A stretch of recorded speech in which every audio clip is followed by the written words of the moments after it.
नमस्कार दोस्तों, अगर आपको रॉयल चैलेंजर्स बेंगलुरु और दिल्ली कैपिटल्स के बीच खेला गया आईपीएल 2025 का 24वां और सांसें रोक देने वाला सबसे रोमांचक महामुकाबला पसंद आया हो तो इस वीडियो को आप एक लाइक जरूर करें। इस वीडियो का लाइक टारगेट 100 लाइक है। तो दोस्तों, आईपीएल 2025 के 24वें और सबसे रोमांचक महामुकाबले में आईपीएल इतिहास की दो सबसे बड़ी टीमें एक दूसरे से भिड़ी।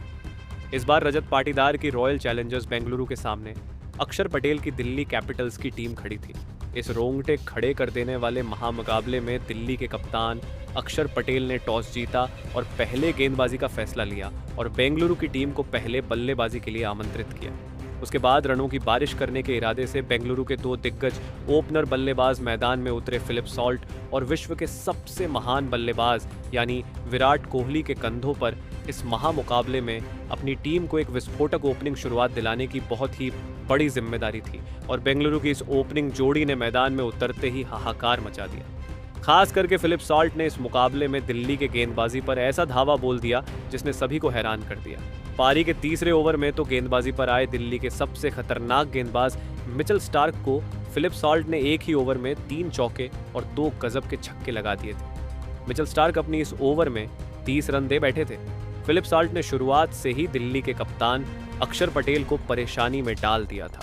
देखते ही देखते दोनों की 50 रनों की साझेदारी केवल तीसरे ही ओवर में पूरी हो चुकी थी, लेकिन तभी एक गलत रन लेने के चक्कर में लाजवाब बल्लेबाजी कर रहे फिलिप सॉल्ट को विपराज निगम ने रन आउट कर दिया। फिलिप सॉल्ट इस मुकाबले में 17 गेंद में 37 रनों की ताबड़तोड़ पारी खेलकर आउट हो गए। फिलिप सॉल्ट की इस धमाकेदार पारी के खत्म हो जाने के बाद अब बेंगलुरु की टीम की तरफ से देवदत्त पडिक्कल को बल्लेबाजी के लिए भेजा गया था, लेकिन देवदत्त पडिक्कल इस मुकाबले में दिल्ली की गेंदबाजी का सामना ज्यादा देर तक नहीं कर पाए और पारी का छठा ओवर डालने आए। मुकेश कुमार ने देवदत्त पडिक्कल को अक्षर पटेल के हाथों कैच आउट कर दिया। देवदत्त पडिक्कल इस मुकाबले में 8 गेंद में बस एक ही रन बना पाए। एक अद्भुत शुरुआत के बाद बेंगलुरु की टीम ने अपने 2 विकेट अब लगातार खो दिए थे, लेकिन अब उनके कप्तान खुद रजत पाटीदार बल्लेबाजी के लिए मैदान में उतरे थे और फिर यहां से कप्तान रजत पाटीदार और सेट हो चुके विराट कोहली ने बेंगलुरु की इस डगमगाई पारी को संभालने की पूरी कोशिश करी। लेकिन तभी एक छोर पर सेट हो चुके विराट कोहली को भी विपराज निगम ने मिचेल स्टार्क के हाथों कैच आउट कर दिया। विराट कोहली इस मुकाबले में 14 गेंद में 22 रन बनाकर आउट हो गए। विराट कोहली के इस बड़े विकेट के साथ ही विपराज निगम ने दिल्ली की टीम को इस मुकाबले की सबसे बड़ी सफलता दिलाई थी। बेंगलुरु की टीम अब मुश्किल में थी। अब मैदान पर लियम लिविंगस्टन आए थे, लेकिन अब कप्तान रजत पाटीदार ने बेंगलुरु की रन बनाने की जिम्मेदारी उठा ली थी, लेकिन तभी उनके साथ बल्लेबाजी करने आए नए बल्लेबाज लियाम लिविंगस्टन को इसी बीच मोहित शर्मा ने आशुतोष शर्मा के हाथों कैच आउट कर दिया। लियम लिविंगस्टन इस मुकाबले में 6 गेंद में 4 रन बनाकर आउट हो गए। अब बेंगलुरु की बल्लेबाजी इस मुकाबले में मुसीबत में फंस चुकी थी। दिल्ली की गेंदबाजी का प्रदर्शन हर एक ओवर के बाद लाजवाब होता जा रहा था। अब मैदान पर जितेश शर्मा आए थे, लेकिन जितेश शर्मा भी दिल्ली की गेंदबाजी के सामने ज्यादा देर तक नहीं टिक पाए और पारी का 13वां ओवर डालने आए। कुलदीप यादव ने जितेश शर्मा को केएल राहुल के हाथों कैच आउट कर दिया। जितेश शर्मा इस मुकाबले में 11 गेंद में 3 रन बनाकर आउट हो गए। अब देखते ही देखते बेंगलुरु की आधी बल्लेबाजी खत्म हो चुकी थी। किसी ने भी नहीं सोचा था कि इतनी विस्फोटक शुरुआत के बाद बेंगलुरु का यह हाल हो जाएगा। अब मैदान पर कृणाल पांड्या उतरे थे। अब कप्तान रजत पाटीदार और कृणाल पांड्या की इस जोड़ी पर एक बहुत ही बड़ी उम्मीद बेंगलुरु की टिकी हुई थी, लेकिन तभी फिर एक बार अपना अगला ही ओवर डालने आए। कुलदीप यादव ने बेंगलुरु की सबसे बड़ी उम्मीद बनकर बल्लेबाजी कर रहे उनके कप्तान रजत पाटीदार को केएल राहुल के हाथों कैच आउट कर दिया। कप्तान रजत पाटीदार 23 गेंद में 25 रन बनाकर आउट हो गए।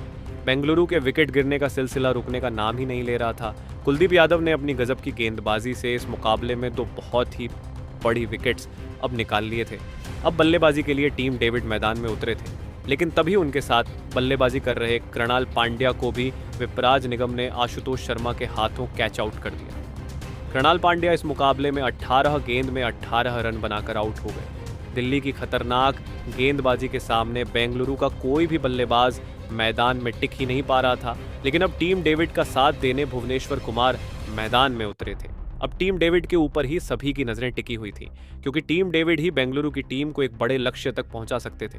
और फिर पारी का 19वां ओवर आया और इस 19वें ओवर में कप्तान अक्षर पटेल की गेंदबाजी पर टीम डेविड ने धमाकेदार बल्लेबाजी करके दिखाई और इस ओवर में एक चौका और 2 गजब के छक्के लगा दिए। तो वहीं इस पारी के अंतिम ओवर में भी टीम डेविड ने अपने बल्ले से कमाल करके दिखाया और गेंदबाजी पर आए मुकेश कुमार को इस ओवर में 2 छक्के और एक शानदार चौका लगा दिया और फिर अंत में टीम डेविड की इसी लाजवाब बल्लेबाजी की बदौलत बेंगलुरु की टीम ने 163 रनों का एक बड़ा लक्ष्य दिल्ली के टीम के आगे रखा। उसके बाद बेंगलुरु से मिले 164 रनों के एक विशाल लक्ष्य का पीछा करने दिल्ली के 2 दिग्गज ओपनर बल्लेबाज मैदान में उतरे फाफ डुप्लेसिस और जैक फ्रेजर के कंधों पर। इस महामुकाबले में अपनी टीम को एक शानदार ओपनिंग शुरुआत दिलाने की बहुत ही बड़ी जिम्मेदारी थी, लेकिन दिल्ली की इन उम्मीदों को पारी की शुरुआती ओवरों में ही बेंगलुरु की तेज गेंदबाजी ने तोड़ दिया और पारी का दूसरा ही ओवर डालने आए। यश दयाल ने फाफ डुप्लेसिस को रजत पाटीदार के हाथों कैच आउट कर दिया। डुप्लेसिस इस मुकाबले में 7 गेंद में 2 रन बनाकर आउट हो गए। डुप्लेसिस के शुरुआती ओवर में ही आउट हो जाने के बाद अब दिल्ली की टीम की तरफ से अभिषेक पोरेल मैदान में उतरे थे, लेकिन तभी विकेट गिरने के अगले ही ओवर में गेंदबाजी पर आए भुवनेश्वर कुमार ने दिल्ली के दूसरे ओपनर बल्लेबाज जैक फ्रेजर मैगर को जितेश शर्मा के हाथों कैच आउट कर दिया। जैक फ्रेजर मैगर के इस मुकाबले में 6 गेंद में बस 7 ही रन बना पाए। देखते ही देखते एक के बाद एक दिल्ली के दोनों ही ओपनर बल्लेबाज अब आउट हो चुके थे। जिस तरह की शुरुआत बेंगलुरु के गेंदबाज चाहते थे, वैसे ही शुरुआत अब उन्हें मिल चुकी थी। अब मैदान पर केएल राहुल उतरे थे और फिर केएल राहुल और अभिषेक पोरेल ने मिलकर यहां से दिल्ली की पारी को संभालने की पूरी कोशिश करी, लेकिन तभी फिर एक बार गेंदबाजी पर लगाए गए भुवनेश्वर कुमार ने अभिषेक पोरेल को भी जितेश शर्मा के हाथों कैच आउट कर दिया। अभिषेक पोरेल इस मुकाबले में 7 गेंद में बस 7 ही रन बना पाए।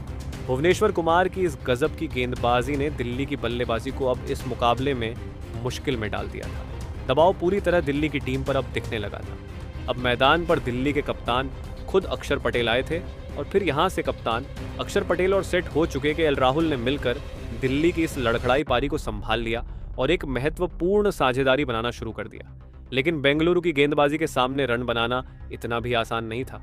दबाव लगातार दिल्ली की बल्लेबाजी पर बढ़ने लगा था और फिर तभी गेंदबाजी पर आए सुयश शर्मा ने सेट हो चुके दिल्ली के कप्तान अक्षर पटेल को टीम डेविड के हाथों कैच आउट कर दिया। अक्षर पटेल इस मुकाबले में 11 गेंद में 15 रन बनाकर आउट हो गए। सुयश शर्मा ने कप्तान अक्षर पटेल का एक बहुत ही बड़ा विकेट अब निकाला था बेंगलुरु की गेंदबाजी।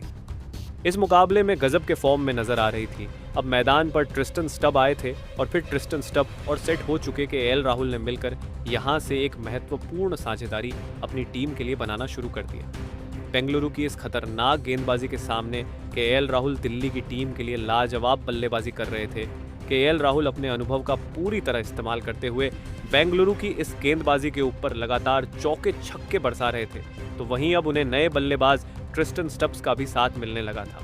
अब यह साझेदारी इस मुकाबले में लगातार मजबूत होती जा रही थी और बेंगलुरु के कप्तान रजत पाटीदार की परेशानियां अब बढ़ने लगी थी, क्योंकि केएल राहुल इस मुकाबले में बेंगलुरु की टीम के लिए सबसे बड़ा खतरा साबित हो रहे थे।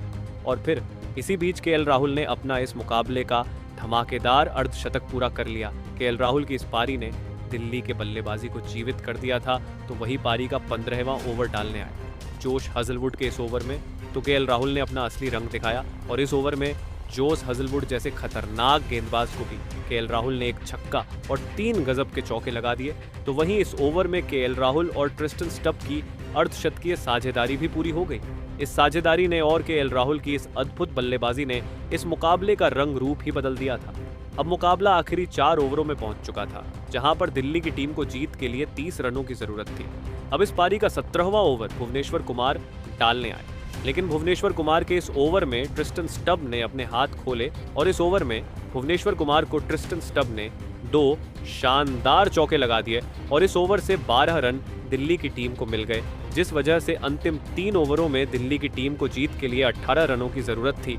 अब इस पारी का 18वां ओवर यश दयाल डालने आए थे, लेकिन यश दयाल के इस ओवर में केएल राहुल ने अपना असली क्लास दिखाया और इस ओवर में भी ऐसी विस्फोटक बल्लेबाजी करके दिखाई जिसने विराट कोहली के तक होश उड़ा दिए। और इस 18वें ओवर में यश दयाल को एक चौका और 2 गजब के छक्के लगाते हुए केएल राहुल ने दिल्ली की टीम को इस पूरी तरह हारे हुए मुकाबले में 6 विकेट से बेंगलुरु की टीम के खिलाफ एक रोमांचक जीत दिला दी। दोस्तों, बेंगलुरु की गेंदबाजी ने शुरुआत में ही इस मुकाबले को पूरी तरह अपने कब्जे में कर लिया था, लेकिन इस पूरी तरह हारे हुए मुकाबले में केएल राहुल ने अपनी टीम का साथ कभी भी नहीं छोड़ा और अपने बल्ले का असली कमाल दिखाया और अंत में यह महामुकाबला अपने नाम कर लिया। दोस्तों, केएल राहुल ने इस रोंगटे खड़े कर देने वाले महामुकाबले में 53 गेंदों में 7 चौके और 6 गजब के छक्के लगाते हुए 93 रनों की एक शानदार पारी खेली और केएल राहुल की इसी लाजवाब पारी की वजह से दिल्ली की टीम यह हारा हुआ मुकाबला जीत पाई। तो दोस्तों, आप केएल राहुल की इस अद्भुत मैच जिताने वाली पारी के लिए उन्हें 10 में से कितने अंक देना चाहेंगे? आप अपनी राय नीचे कमेंट में देना बिल्कुल भी ना भूलें और ऐसी ही नई इंटरेस्टिंग वीडियो के लिए हमारे चैनल को सब्सक्राइब ज़रूर करें। धन्यवाद।